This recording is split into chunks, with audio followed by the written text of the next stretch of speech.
And what are the most pressing issues that philanthropists should be focusing on now, do you think? I do a lot of things on education. This is because I think education is so critical for the future. So education, environment, these are two things that I focus a lot. There's no one thing is the most important. The most important is everybody do something.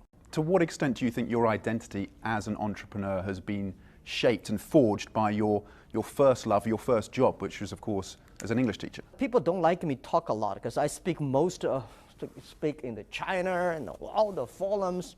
That's because I'm a teacher. The only thing I can do is share. I learned so much from Alibaba.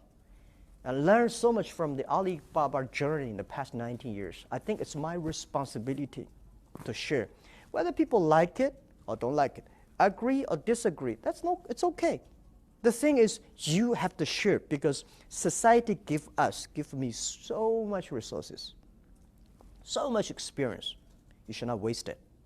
Share with the others. Maybe it's a professional disease I've got, teaching, Do you miss teaching? Would you like to be back in the classroom? I miss very much. I think I came to business field it's an accident. I just come in, started to do it. I think someday and very soon I will go back to teach. Go back to education. This is something I have more confidence. I think I can do much better than be the Alibaba CEO.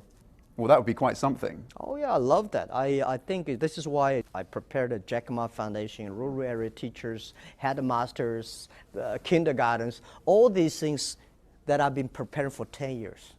So this is something that I want to devote of most of my time when I retire. Well, when could that be, that transition? Very soon you will know that. So this would be you stepping away from your executive chairman role to focus solely on the Jack Ma Foundation with a focus on education. Education, yeah. Would you look at a Bill Gates model, for example, of giving away most of your wealth? I think there are a lot of things I can learn from Bill Gates. And he's been, many years ago, so people say, Jack, Bill Gates. I say, well, I can never be as rich as Bill Gates. But one thing I can do better than him, I can retire earlier than him, right? I can do something that is for education field. I can do unique, different, and something in my Jack Ma's mind. So I will learn from Bill Gates, Warren Buffett, a lot of great philanthropists in the world, but I want to do something using my own way. I want to start by asking what you think is the relationship between your role as executive chairman of Alibaba, the company itself, and your broader philanthropic mission. Company like Alibaba, we have so much resources, so many talents, so much influence. We got 600 million people using us almost every month. I worry if we that do not put those kind of love, respect, responsibility into our business model, do not bury these things to our employees, this giant Alibaba could destroy a lot of things. Do good things, do bad things. So technology is very cold, people say, but you have to make the organization warm. People are warm. Are you succeeding in that mission? 10 years ago when I say we should put 0.3% of the total revenue of Alibaba into the philanthropy and protect the environment education. Well, at that time nobody cared. I mean, 0.3% Alibaba, you have no revenue. That's all right. Board say, go ahead. Now we have such a big revenue. And I say, we have to do that. It's not 0.3% of the profit, it's the revenue. In terms of technology, how do you bring that to play in your vision for transforming education? Everything we taught the students in the past 100 years is about knowledge, about the science, about the industry. But in the future, what we teach the kids is about innovation, creative, constructive. How can you do the things that a machine cannot do, or cannot do better than human being? That is about education. I'm thinking all the time about that.